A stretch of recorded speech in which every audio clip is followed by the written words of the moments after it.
어제 청주에서 9살 초등학생이 보조 인솔자 없이 운행되던 태권도장 통학 차량에 치여 숨지는 안타까운 사건이 발생했죠.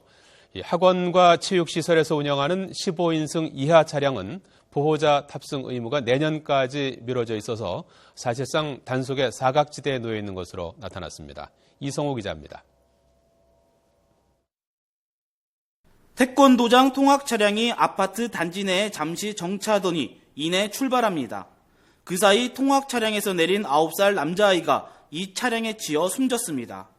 운전자 51살 신모 씨가 태권도 수업을 마치고 나온 학생들을 집에 데려다 주던 중 하차한 학생을 미처 발견하지 못하고 사고를 낸 것입니다. 사고 당시 이 차량에는 운전자를 제외한 보호자는 없었던 것으로 경찰 조사 결과 드러났습니다. 하지만 15인승 이하 학원과 체육시설 차량에 대한 동승자 탑승 의무는 내년 1월 말까지 유예돼 있어 이에 대한 처벌은 피하게 됐습니다. 안전장치라든지 미비되어 있거나 조세 부분이나 이런 부분이 잘못되어 있거나 하는 부분에 대해서는 단속하고 과태료나 그거에 관련해서 처벌 조항이 있는데 그거 동승자만 그 단속 유예 기간을 준 거죠. 어린이 통학 차량 사고를 줄이기 위한 이른바 세림이법이 시행된 지 1년이 지났지만 안전사고는 끊이지 않고 있습니다. 학원들이 영세하다는 이유 등으로 동승자 탑승 의무가 내년까지 유예돼 법이 제대로 실효성을 거두지 못하고 있는 겁니다.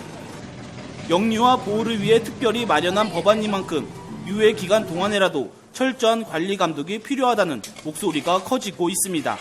지나치게 어떤 형편을 고려해서 유예를 두는 건 옳지 않다. 더구나 이번 사건 같은 경우도 결국은 법은 만들어졌지만 지키지 않았기 때문에 생긴 문제이기 때문에 좀 정확한 단속을 좀 경시하면서 강화해야 되지 않느냐.